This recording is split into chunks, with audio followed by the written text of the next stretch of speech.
जय श्री कृष्ण दोस्तों, स्वागत है आप सभी का हमारे YouTube चैनल आर के मोटिवेशनल में। दोस्तों, आज की कहानी आपके लिए बहुत ही महत्वपूर्ण है।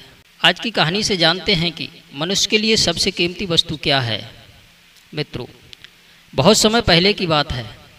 किसी राज्य में एक राजा राज्य करता था। राजा हर वर्ष अपने राज्य में एक प्रतियोगिता का आयोजन किया करता था, जिसमें हजारों की संख्या में प्रतियोगी भाग लेने के लिए आया करते थे और विजेता को पुरस्कार से सम्मानित किया जाता था।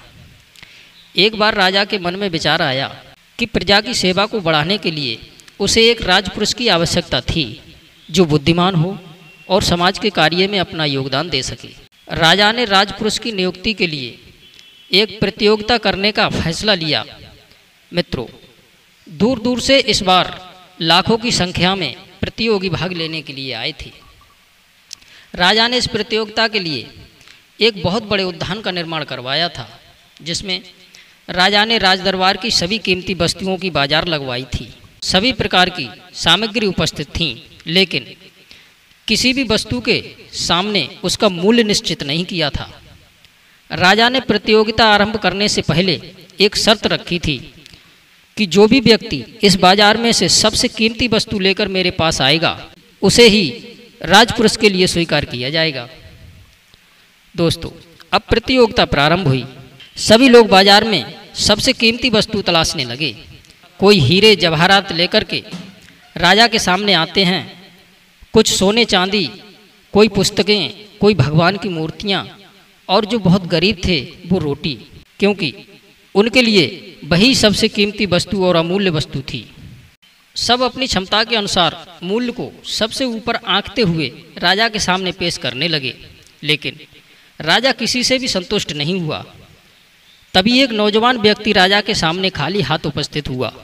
राजा ने सबसे प्रश्न करने के बाद उस नौजवान से प्रश्न किया, अरे नौजवान, क्या तुम्हें उस बाजार में कोई भी अमूल्य वस्तु नजर नहीं आई? तुम खाली हाथ क्यों आए हो? नौजवान बोला, राजन, मैं खाली हाथ कहाँ आया हूँ, मैं तो उस बाजार से सबसे अमूल्य वस्तु लेकर के आया हूँ। राजा ने पूछा, तुम क्या लाए हो? नौजवान ने कहा, महाराज, मैं संतोष लेकर आया हूँ। राजा ने प्रश्न किया, क्या संतोष इन सभी लोगों द्वारा लाई गई वस्तुओं से भी ज़्यादा कीमती है? नौजवान ने शांत स्वर में जवाब देते हुए कहा, जी हाँ राजन, इस बाजार में अनेकों कीमती वस्तुएं हैं, पर वे सभी इंसान को क्षण मात्र के लिए ही सुख पहुंचाती हैं। इन वस्तुओं को प्राप्त कर लेने के बाद मनुष्य को कुछ और ज़्यादा पाने की इच्छा मन में उत्पन्न होती है। इन सब वस्तुओं को हासिल कर लेने के बाद इंसान को खुशी तो होती है, लेकिन वह क्षण भर के लिए होती है। लेकिन जिसके पास संतोष का धन है, संतोष के हीरे मोती हैं, वह इंसान अपनी असली जिंदगी सच्चे सुख की अनुभूति करता है और अपनी सभी भौतिक इच्छाओं पर नियंत्रण कर लेता है। मनुष्य के जीवन में संतोष का महत्वपूर्ण स्थान है। संतोषी मनुष्य हमेशा सुखी रहता है। संतोष का संबंध मन से है। संतोष सबसे बड़ी दौलत है। इसके सामने सोना, चांदी, रुपया, पैसा, ये सब कुछ बेकार है। मित्रों, संतोष का अर्थ है तृप्ति। संतोष व्यक्ति को दृढ़ निश्चयी और मजबूत बनाता है। जिनके मन में संतोष है, उसे ज़्यादा कठिनाइयों का सामना करना नहीं पड़ता है।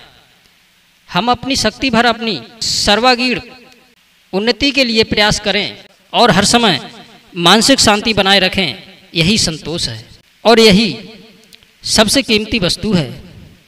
दोस्तों, उस नौजवान को लाखों लोगों में राजपुरुष के लिए चुना गया और सम्मानित भी किया गया। दोस्तों, यदि हमारी वीडियो पसंद आई हो तो हमें कमेंट के माध्यम से बताएं। आप सभी दर्शकों का बहुत बहुत धन्यवाद। जय श्री कृष्ण, जय श्री राम।